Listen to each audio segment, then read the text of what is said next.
Dr. Nancy Rubin, thank you for joining us today. We've done segments about different ailments and diseases and things, but we're talking to you today about dealing with stress, dealing with pain through areas of relaxation. You've dedicated much of your career and study to this.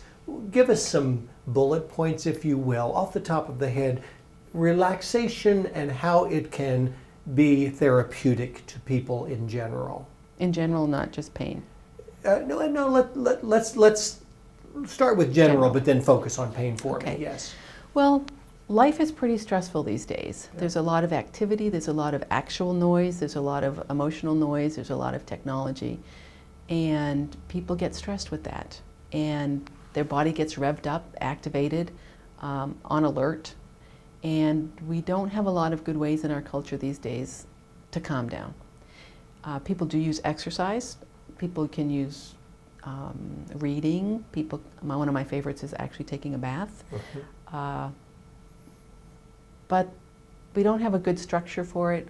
People are just really, really busy. They have lots to do. They have multiple jobs, multiple kids. And so relaxation calms us down and helps us focus and helps us just shift gears. And the stress isn't necessarily good for us. A certain amount of stress is good, but too much stress keeps our bodies revved up, and that's not healthy, and it's not good for us. Too much stress, in fact, could cause other issues. Heart problems and other circulatory problems become real medical problems if it is allowed to go on too much. Yes. Let's talk specifically about pain. Doctors can only prescribe so much pain medicine. We can't go through life taking strong prescription drugs to fight pain. Relaxation can be a tool specifically for a pain, maybe chronic headaches, back pain. Specifically, how can relaxation work? Well, people can try, I think people have to try several things to find out what works for them, because everyone isn't the same. When I think about relaxation, I'm not just thinking of, for example, breathing or guided meditation where somebody talks you through walking down a really pretty path to the beach and relaxing that way. I think of the end result as relaxing or letting go of the muscles letting go. So, and what we know is that people in pain are often very tense in addition to the pain to brace because they don't want to hurt more. And so in addition to the pain itself, which makes you tense, they brace even more to not get hurt. And we want to let some of that go. That bracing and that tightness increases pain. So even if you have pain that the doctor says you actually have a reason to have this pain, there's going to be a psychological component to that. Perhaps how you talk to yourself about it, like, my God, I can't stand this. Oh my God, this is going to hurt. That increases the tension and pain. Or it may just be the extra tension. The psychological part can be just the extra muscle or body part that you're adding. So we want to reduce that. And there's several ways you can do it, and different things work for different people, and different things work at different times. So deep breathing does really help. The kind of deep breathing you want to be doing is belly breathing, which is not what we do as a culture. Babies belly breathe. And if you watch a baby breathe, you see them go up and down.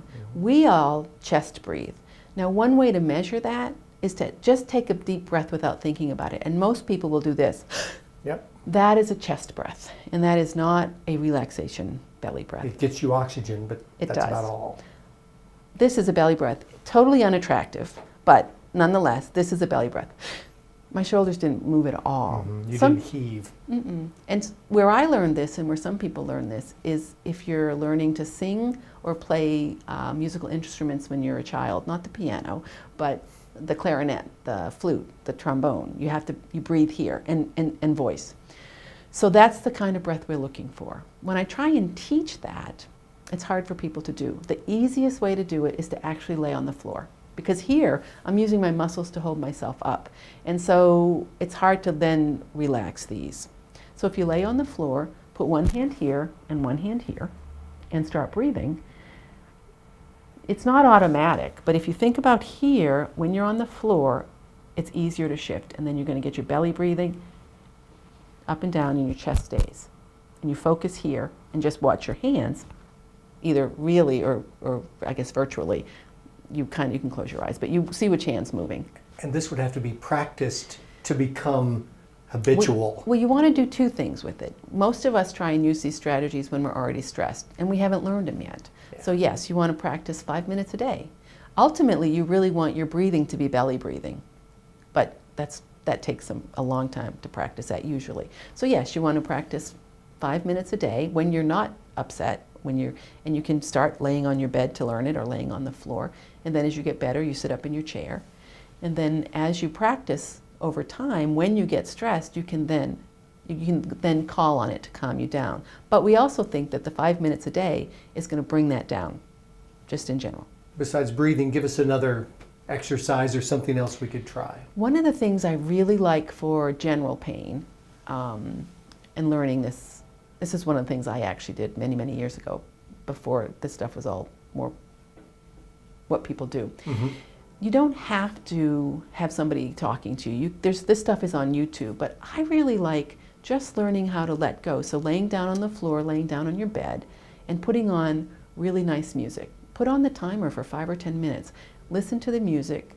It helps you not be in your head so much about whatever you think you need to be doing, whatever you're worried about, and listen to not like calming music, like new age music or waves or just something that you really like that's soothing. Mm-hmm. And just lay on the bed and belly breathe for 5 or 10 minutes. And that can be a really nice way to just calm down. Now if you're doing this for pain, which is what this segment is about, you might want to take a measurement before and after. We use the subjective units of distress measurement. That's basically a fancy way of saying 0 to 10. Yeah. 10 being the worst you can imagine or the worst pain you've ever had, and 0 being not at all.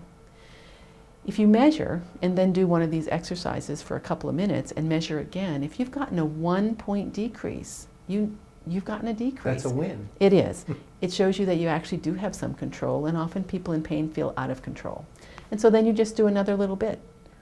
Get it down another one, and then practice again later. There are another couple. Okay. For Quickly give us a couple more, and then we'll talk more in detail about them later. Okay. Well, if you have low back pain, Mm-hmm. there is, I highly recommend a yoga class.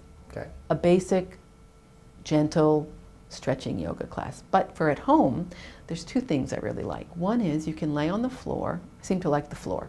You can lay on the floor and get a straight back chair or a stuffed chair. And what you're looking for is you want to lay on the floor with your legs up, knees and feet. And you want that at 90 degrees. So you want to find a chair that allows you to lay your calves on it so you're at 90 degrees. Yeah. This is going to relax your low back. So put the timer on again, 10 or 15 minutes, 5 minutes, listen to music, just breathe. You can even watch TV because you're relaxing your back. That's a really nice one. Fascinating information, and we better stop there. Okay. But I want to continue and talk with you more on other topics and similar topics in the future. This was fascinating, Dr. Rubin. Thank you. You're welcome.